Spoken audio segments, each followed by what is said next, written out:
Bang.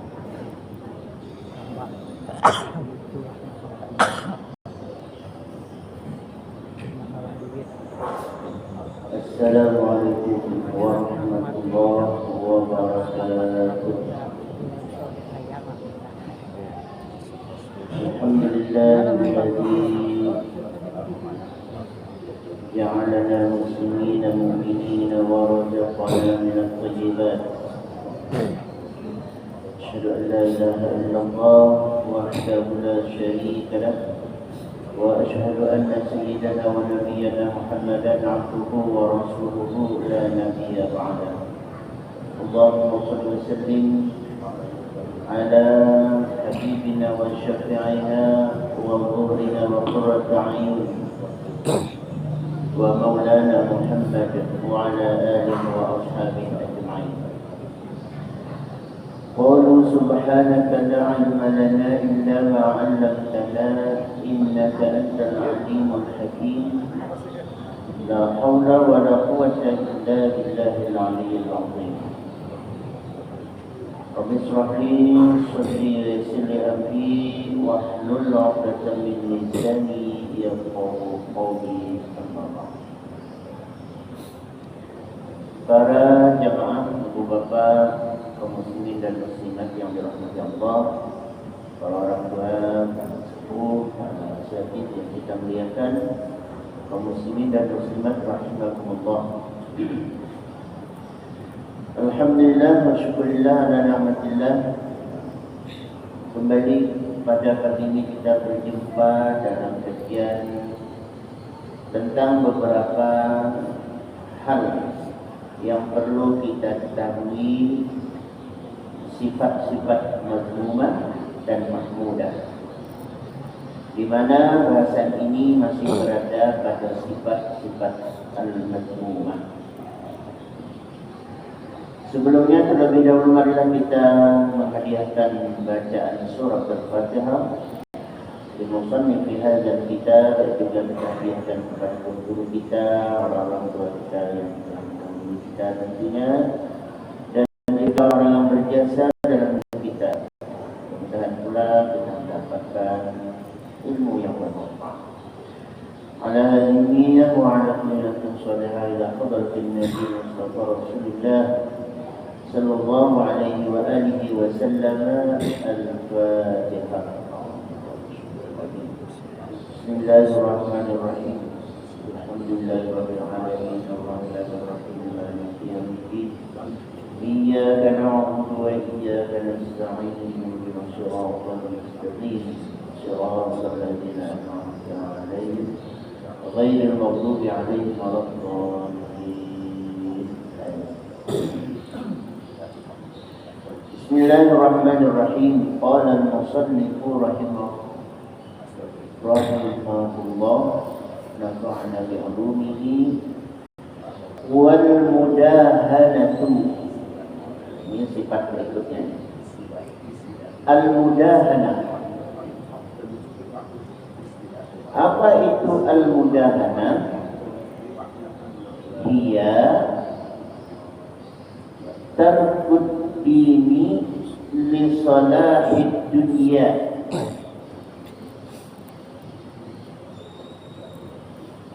Tarkuddin, meninggalkan yang kaitannya dengan urusan agama, li salahid dunia, karena ada kepentingan dunia. Rela melepaskan nilai-nilai keagamaan karena ada tujuan yang ingin dicapai, urusan dunia. Nah, inilah yang kita lihat gambaran secara umum di dunia ini, sifat-sifat sekolah. Melepaskan nilai-nilai agama dalam kehidupan karena dia mengatakan yang kita urus ini adalah urusan dunia. Ini adalah sifat. Jadi urusan dunia, ya urusan dunia saja, katanya. Jangan dikait-kaitkan dengan agama. Susah untuk bergerak. Mau begini, agama tidak membolehkan. Mau begitu, kata agama jangan. Nah, jadi seolah-olah terikat bagi mereka itu, bukan seolah-olah ya. Memang terikat, mau bergerak tidak bebas karena ada aturan agama yang mengawal mereka. Nah, jadi sehingganya melepaskan urusan agama dalam kepentingan dunia. Nah, jika ini dikelompokkan ke dalam sifat mazmumah, maka dia disebut dengan al-mudahanah. Nah, tinggal kita cari aja lagi contoh-contohnya nih. Ya.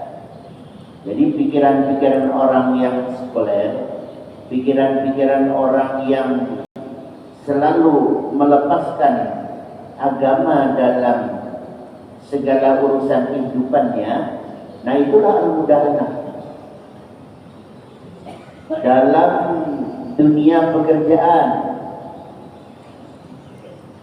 sederhana contoh lalu di situ. Jadi katanya kalau sudah bisa bekerja, itu kalau kita kait-kaitkan dengan agama, maka kita tidak bisa bebas bekerja itu. Sebuah perusahaan umpamanya, ya kan? Nanti tiba waktu sholat istirahat, zuhur. Padahal memang zuhur itu pas betul waktunya, memang jam istirahat. Nah, makanya kita di Indonesia ini yang mayoritas muslim ini bisa membuat aturan seperti itu. Ya memang jam istirahat. Istirahat. Nah, istirahatnya juga diberikan waktu yang cukup dan boleh memilih. Bagi karyawan-karyawan perusahaan, mau sholat dulu baru makan siang, atau sebaliknya makan dulu baru sholat, tidak masalah. Walaupun as-sholatu li awwali waqtiha itu tentu afdal. Sholat di awal waktu itu tentu yang terbaik. Nah, masalahnya kan bukan hanya sebatas itu. Jam istirahat dengan jam masuknya waktu sholat itu perputarannya dalam 1 tahun itu berubah-ubah. Ada jam istirahatnya umpamanya jam 12, tapi belum masuk waktu zuhur, karena zuhurnya jam 12.30 atau jam 12.20. Bisa juga bahkan kayak beberapa waktu kita terakhir itu sebelum jam 12, gitu kan? Sudah istirahat, itu dari segi waktu. Nah, dari segi apa namanya ini nih, individu itu ada orang yang bila mendahulukan sholat daripada makan, maka dia dalam sholat bisa kepikiran makan. Nah, maka bagi dia makan aja dulu. Nah, kayak kita berbuka puasa kan, gitu kan? Kita kan kalau berbuka puasa itu, kalau pikiran kita nanti terganggu sholatnya, makan aja dulu. Sudah takjil, makan langsung. Nah, begitu. Biar nanti sholatnya kita tidak tergoda lagi, karena perut udah berisi sudah. Nah, sebagian orang ada yang seperti itu. Tapi kalau memang kita terbiasa, yang penting berbuka dulu, takjil dulu, lalu sholat maghrib, setelahnya mau makan, atau bahkan ada yang nanti sholat tarawih makan. Ya, sebenarnya itu setiap orang punya aturan masing-masing, yang penting dia dapat menjaga kesehatan dirinya. Nah, ada orang setelah nanti sholat maghrib barulah makan. Jadi takjil saja. Nah, asal jangan sholat maghrib dulu. Saya nanti aja berbuka puasa. Saya ini masih kuat, kayaknya masih kuat ini nih. Nanti saya berbukanya setelah sholat aja. Ini sebenarnya tidak dibenarkan. Aturannya bila terbenam matahari berbukalah puasa itu. Jangan pula ditahan-tahan. Ya. Setidaknya awal hukumnya itu adalah makruh. Makruh dulu tuh. Jadi biar saja dulu berbuka, takbir setelah bahasa kita sekarang dikenal bahasa umum sudah itu, baru sholat. Tapi kalau memang kita umpamanya kepikiran lauk-lauk yang dibikinkan istri kita dari tadi atau kita beli di pasar-pasar wadah itu, kepikiran sholat maghrib ini lauk tadi ini yang dibeli tadi ini, udah makan aja dulu. Waktu masih cukup. Insyaallah waktu cukup. Bahkan kalau kita lihat di Masjidil Haram itu kan, kalau hari-hari puasa, apa Ramadan atau di luar Ramadan, Senin atau Kamis, itu kan setelah azan itu diberi waktu kurang lebih berapa itu? 10 sampai 15 menit baru iqamah, baru qamat. Karena memberi waktu kepada orang yang berbuka itu cukup waktu, daripada kita hanya takjil lalu sholatnya tidak khusyuk, kepikiran makanan. Nah jadi begitulah kira-kiranya pula dalam aturan kita bekerja tadi itu, mau makan siang dulu apa mau sholat dulu. Itu tentu teknisnya ada pada kita, jadi tidak masalah. Yang penting ya semuanya tentu harus seimbang. Ada agama yang mengawal aktivitas kita loh. Kalau agama dilepas, nah ini kalau dikelompokkan ke dalam sifat, dia adalah al-mudahana. Dan itu banyak ya. Nah yang sulit kalau kita orang Indonesia ini menjadi tenaga kerja di luar. Nah ini agak sulit nih. Gak usah jauh-jauh lah keluarnya, Singapura jadilah itu. Apalagi kalau sampai ke Hong Kong, ke lembaga itu. Ya mungkin kalau negara-negara Muslim kayak umpamanya ke Saudi, jadi tenaga kerja di sana tuh, insya Allah masih nyambung lah dengan urusan kita. Tapi kalau kerjanya di Hong Kong, Korea gitu ya, nah, tapi tidak semua juga. Ada yang dapat memberikan toleransi kepada kita orang-orang Muslim, tidak semua cerita kawan-kawan kita yang bekerja di luar. Tapi pada umumnya, nah ini karena negara ini negara yang sifatnya bukan mayoritas Muslim, nah itu sangat sulit. Itu jauh-jauh. Padahal banyak Muslim juga, tapi namanya semuanya mayoritasnya non-Muslim, masyarakatnya non-Muslim. Negara kita, tetangga kita di Singapura, kerja di Singapura itu. Di mana tenaga kerja rumah tangga saja. Suatu ketika pernah saya dikabarkan dan melihat langsung suasananya itu. Membersihkan yang bakal dijadikan lauk-lauk makanan itu, yang menyucinya itu bakbiku, itu ya pembantu rumah tangganya. Kebetulan pembantunya itu yang memang kita orang Indonesia, karena kan di apartemen atau flat lah kalau istilah bahasa ini, melihat itu tuh dikabarkan. Jadi memang begini, ya mau tidak mau apa lagi bekerja. Kalau tinggal pilih saja mau keluar dari tempat ini bekerja di tempat lain atau itulah. Bisa bayangkan itu kalau kayak layaknya membersihkan daging ayam itu gitu. Padahal dia adalah bakbi gitu kan. Nah, kayak apa tuh? Nah, tuh udah banyak tuh hal-hal yang sifat, hal-hal prinsip yang sangat bertentangan ya bagi kita tentunya. Nah, itu kan negara tetangga itu. Ya, nah, kalau udah kayak di Cina, di Hong Kong, di Korea, mungkin ya di mana-mana lah yang Muslim itu. Nah, Nah, jadi kita yang mayoritas ini dalam hal pekerjaan tadi, kiranya carilah tempat-tempat usaha yang memberikan toleransi yang cukup. Jadi di mana kita bekerja, toleransi yang cukup kepada karyawan-karyawannya untuk hal ini. Nah, kalau kita di dunia birokrasi ini kan di kantor, di sekolah, di mana-mana itu memang zuhur itu diberikan jam istirahat. Nah, itu cukup waktunya itu. Bahkan pernah ada di Bengkulu, itu pemerintah daerah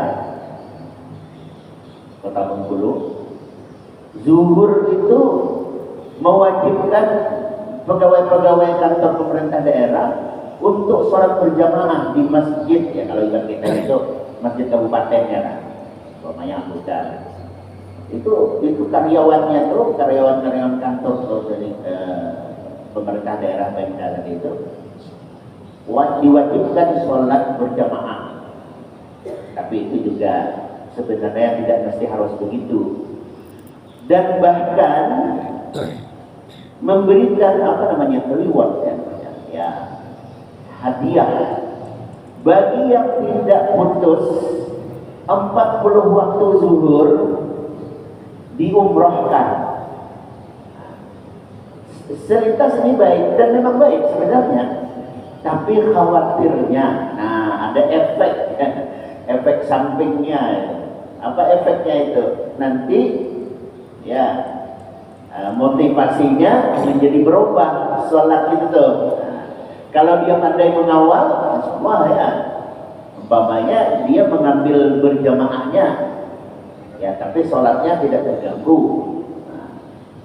dan motivasinya masih kepada hal yang nyambung, yaitu ibadah, pergi umroh kan. Nah tapi bukan hanya itu, hadiah yang dibawanya lagi ada. Nah, dijanjikan untuk mendapatkan hadiah motor, kendaraan, gitu kan.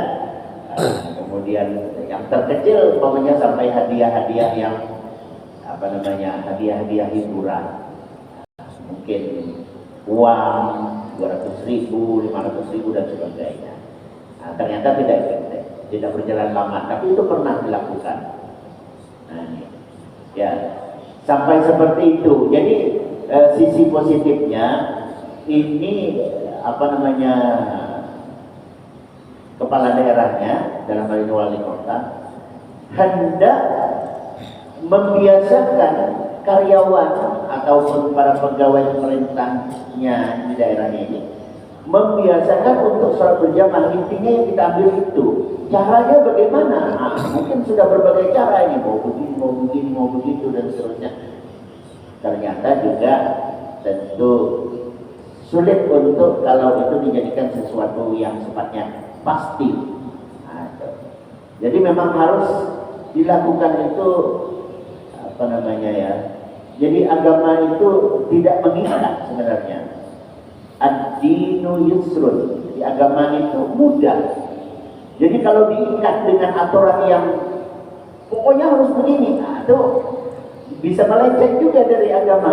Nah, contohnya kan, pokoknya harus ke masjid. Akhirnya jadi sulit kan beragama itu. Nah, jadi fleksibel saja beragama itu.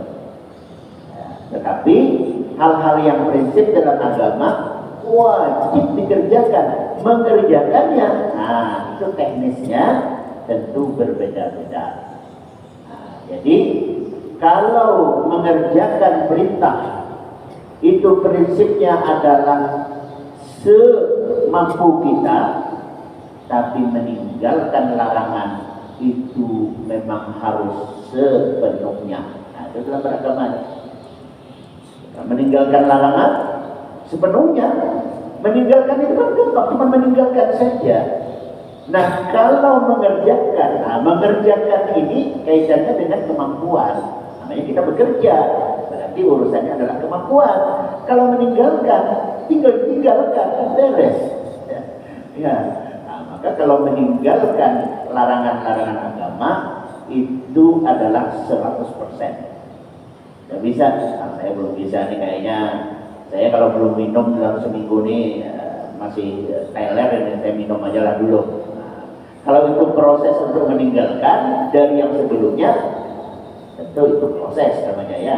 Jadi setiap hari mabuk setiap hari, dan mulai berkurang, karena tinggal seminggu, berikutnya tinggal sebulan, akhirnya habis. Nah, itu tentu proses. Tapi berusaha ini harus ditinggalkan seluruhnya, itu adalah sebuah keniscayaan. Tapi kalau dalam mengerjakan perintah, itu adalah kemampuan. Nah, itu. Jadi kaitan dalam beragama ini adalah melaksanakan perintah kemampuan. Intinya kemampuan itu ikuti syarat dan rukunnya, sah tidak sahnya selesai. Nah, ini dalam urusan perintah.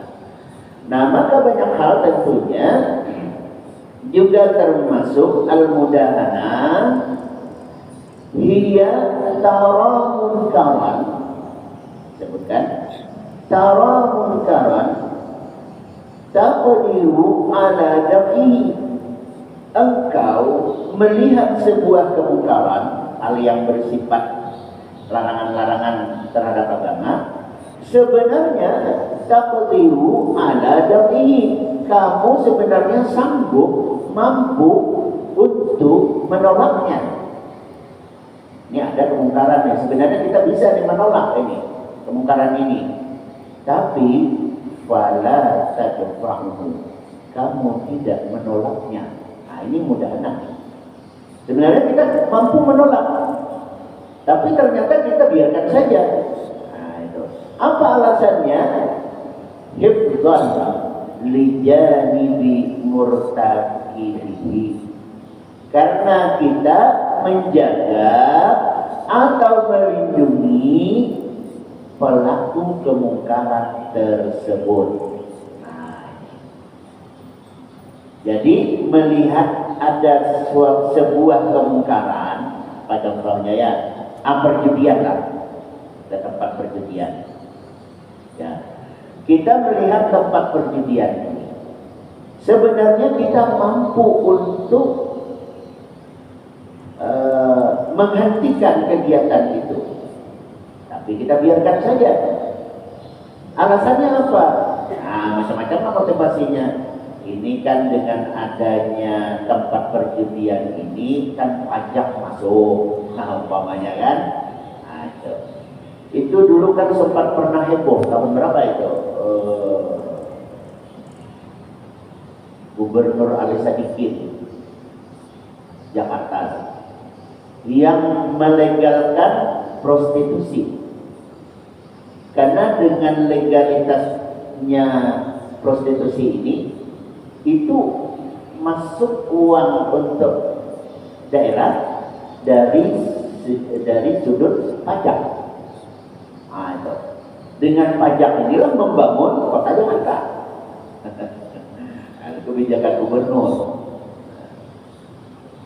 ya kan? Nah, itu kontroversi. Ulama-ulama tentu menolak, tapi ternyata itu memang sempat berjalan itu. Tempat-tempat prostitusi itu dilegalkan di Jakarta itu. Tahun berapa itu? Sebelum awal-awal tahun 80-an ya, itu. Ya, ada gubernurnya waktu itu Ali Sadikin. Nah, itu dilegalkan. Nah, kenapa dilegalkan? Tujuannya itu tadi, ada income untuk membangun kota Jakarta. Nah, dan ini ya kalau di luar negeri yang negara non-muslim, ya tentu kita merasa tidak aneh lah, karena memang dia tidak ada urusan dengan aturan agama kita kan. Nah, ini mayoritas muslim, ini bagaimana ini nih? Nah, ini adalah mudahanah. Sebenarnya mampu untuk menolak, tapi malah memelihara. Nah, fala tadfa'uhu, dia tidak menolaknya. Hifdzan lijanibi murtakibihi, menjaga ya atau melindungi orang-orang atau pelaku-pelaku maksiat tersebut. Nah, ini yang sifatnya katakanlah skopnya itu besar. Ya sebenarnya kehidupan yang sehari-hari juga bisa. Umpamanya seperti ini. Ini anak remaja lah, katakan remaja. Bergaul. Remaja anak kita ini perempuan, jadi remaja, pergaulan kayak zaman sekarang lah. Anak kita ini dia pakai hijab, berjilbab, gitu kan, berjilbab, gitu. Nah, suatu ketika ada umpamanya merayakan ulang tahun kawannya, tapi syaratnya di acara ulang tahun kawannya ini harus buka jilbab. Nah ini contoh kecilnya seperti itu, supaya kita dapat memahami maknanya. Ya, apa sebab hibzat lidah dimimurkan ini? Alasannya apa? Pertemanan, persahabatan. Oh ya, saya buka jilbab demi ulang tahun kawan saya ini. Ini.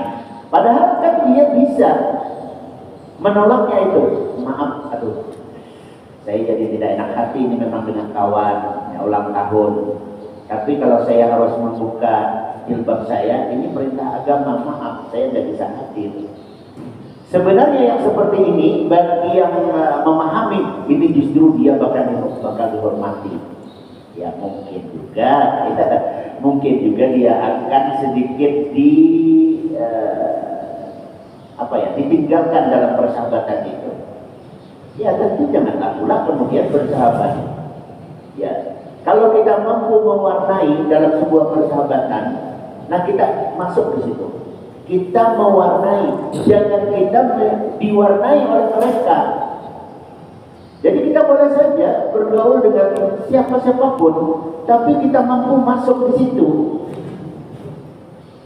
Ya kalau berdakwah tadi kan formal seperti ini nih, yang mendengar dakwah formal seperti ini ya orang-orang masuk masjid, ya jamaah-jamaah masjid yang mereka adalah masjid bagian dari hidupnya, tapi yang tidak kenal masjid, apa dengar dakwah di masjid ini nih? Kultum, kuliah subuh, kuliah maghrib isya, ya kan? Mana ada? Dan mereka memang tidak kenal, asing dengan masjid. Masuk masjid nanti kalau sudah diusung di keranda, masih syukur dibawa ke masjid, ya kan? Nah, itu. Selebihnya tidak pernah masjid. Nah, dakwah harus masuk itu. Maka datanglah umpamanya ke warung-warung, ke sudut-sudut, ya pinggir-pinggir pantai, ya, di mana-mana. Nah, masuklah dakwah di situ. Cari orang yang bisa bergaul dengan mereka, tapi mewarnai mereka, ya, bukan menjadi warna dan bagian daripada mereka. Nah, itu. Kalau kita mampu mewarnai mereka, nah maka ini tidak termasuk al-mudahanah. Jadi al-mudahanah itu kita itu terjerumus di dalamnya, melebur dengan kemaksiatan tersebut. Padahal sesungguhnya kita mampu untuk menolaknya. Nah, artinya ada yang digarisbawahi di sini. Kalau ini adalah perkara yang kita tidak bisa menolaknya, atau tentu perkara lain. Ya, syaratnya memang harus itu. Nah, bagaimana ini? Ada satu contoh, maaf. Orang untuk mendapatkan satu pekerjaan, ada terakhir itu umpama katakan lagi perusahaan. Syaratnya untuk mendapatkan SK ini nih, itu kita tidak mau harus katakanlah membayar yang sebenarnya tidak ada uang resmi untuk membayar itu. Harus ditebus, padahal tidak ada aturan ditebus, ada permainan saja umpamanya. Nah, ini bagaimana ini? Apakah ini termasuk ar-rasi wal murtasi begitu? Suap menyuap kan begitu? Nah, itu kan bisa terjadi di mana-mana, bukan hanya di dunia perusahaan itu. Bahkan dalam untuk merekrut pegawai juga oknum-oknumnya seperti itu terjadi, gitu kan? Ditahan SK kita loh, tidak dapat kalau tidak ditebus. Nah, ini. Sementara ini hak kita, ini hak kita. Nah, gimana ini nih? Mau ditolak nggak bisa? Ya kalau ditolak orang lain yang ambil jatahnya.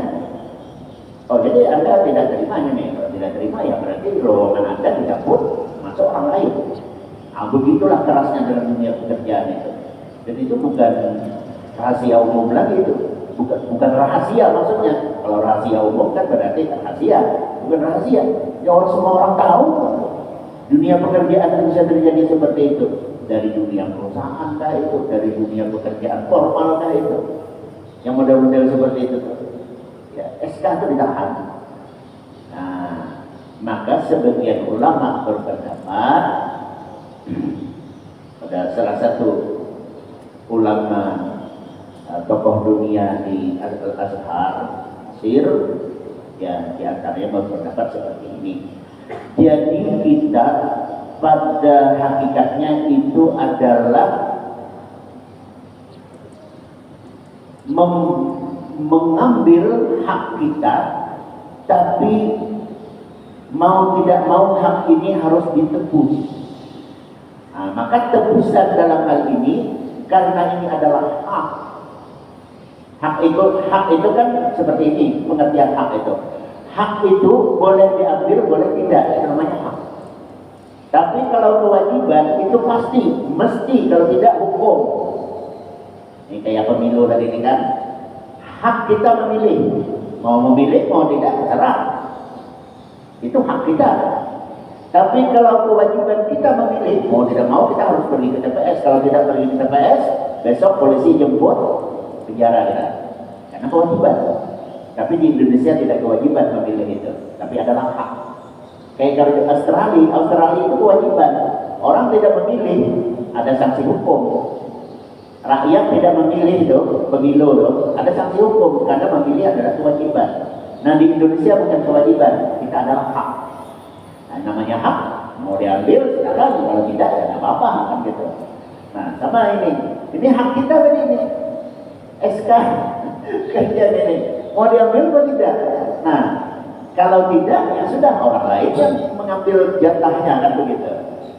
Nah bagaimana kalau kita ambil? Jadi menebus.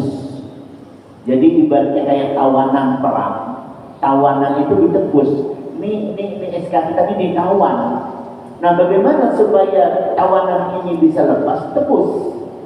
Nah, jadi ada ijtihad seperti itu. Nah, mau tidak mau namanya dunia pekerjaan terjadi seperti itu. Nah pelakunya ini adalah al-mudahanah. Ya, kita yang tidak mampu menolaknya bagaimana? Kita tidak termasuk dalam kelompok al-mudahanah. Nah, yang mampu menolak tapi tidak menolak kemungkaran, nah itulah mudahanah. Ya. Nah, mudah-mudahan ya dengan demikian sudah tergambar apa makna al-mudahanah. Lanjutannya insya Allah masih ada selain waktu, karena waktu kita sudah habis. Aulid qillati mubalati biddin wallahu a'lam bishawab. Setelah kita lanjutkan pada pertemuan berikutnya, mohon maaf kekurangan. Mohon maaf ikhlas wa misteri. Billahi taufiq wal hidayah. Wassalamualaikum warahmatullahi wabarakatuh. Bismillahirrahmanirrahim. Alhamdulillahirabbil wassalatu wassalamu ala asyrofil mursalin. Allahumma anfa'na ma 'allamtana wa 'allimna ma yanfa'una wa zidna 'ilman yanfa'una. Allahumma ij'al ilmana hadha yawman marhuma wa tafarraqana min ba'dihi tafarruqan ma'suma.